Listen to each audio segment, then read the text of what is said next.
Every cause has its effect. Every effect has its cause. Everything happens according to law. Chance is but a name for law not recognized. There are many planes of causation, but nothing escapes the law. This is the sixth Hermetic principle of cause and effect. So there is no such thing as chance. Your destiny is applied to you to test your soul and see if you are worthy of your immortality. And this is a covenant and agreement each soul accepted. We see this application of cause and effect to our existence also related in the Covenan Bible, where it states, "Destiny may be likened to a man who must travel to a distant city, whether or not he wishes to make the journey, the destination being his destiny. He may choose whether to go by way of a river or by way of a plain, whether across mountains or through forests, on foot or horseback, slow or fast. And whatever befalls because of this decision is fate. If a tree falls on him because he chose the forest path, it was fated. For luck is an element of fate. Destiny leaves no choice. Fate gives limited choice, which may be good or bad, but it cannot be averted. What is fated must be, for at no point can there be any turning back. It is when our tests are done at the end of a cycle and we have seen through these tests in truth with strength of heart, the soul is rewarded with immortality. It is then the soul can be at rest and there can be peace within our hearts.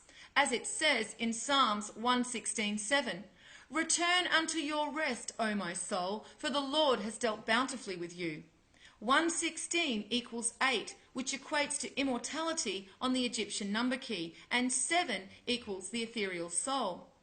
The Hindu texts relay this chakra point is where the nectar Amrita drips down from the bindu, symbolized on the mandala, and is split into either a pure form or a poison. However, it is also known as the purification center, so therefore symbolic of redemption.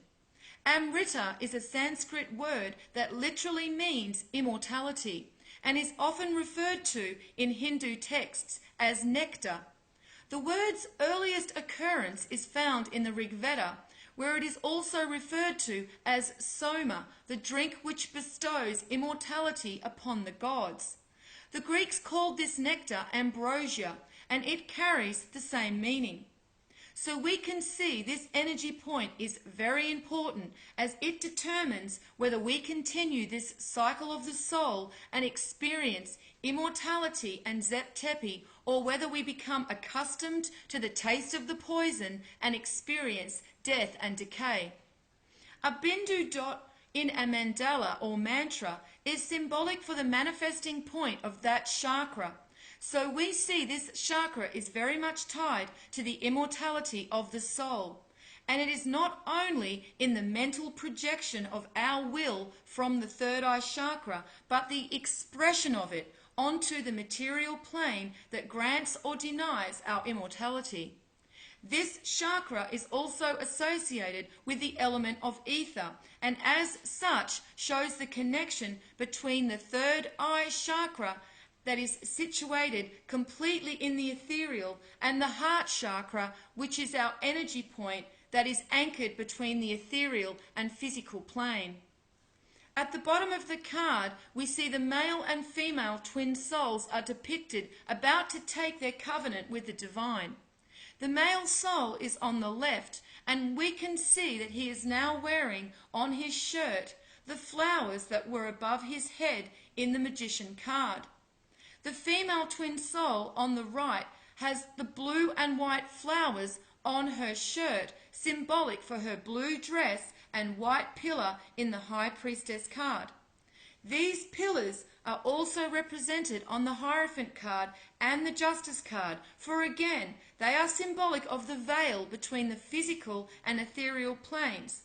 And on the Hierophant card, they are showing that the energetic force of the Hierophant stands between the two pillars and represents the conscious acknowledgement of this pledge with the divine before entry to the material plane is granted.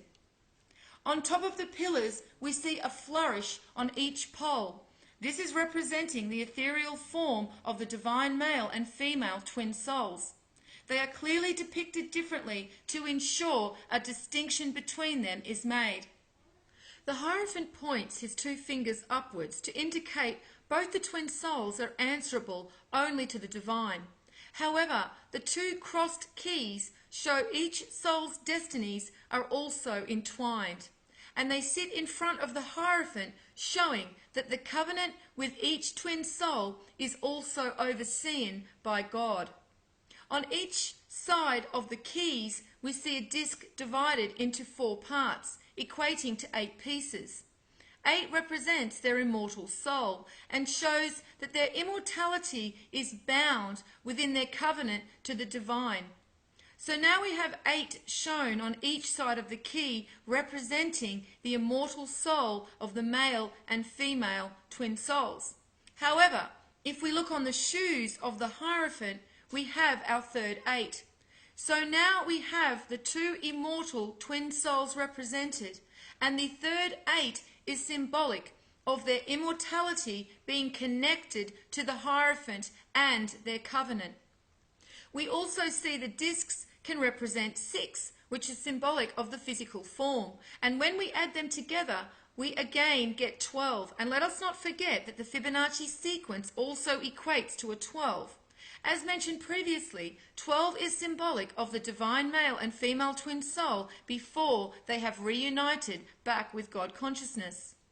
We also see 12 depicted on the front of the Hierophant's garments with the 3 crosses. Together, this equates to 24.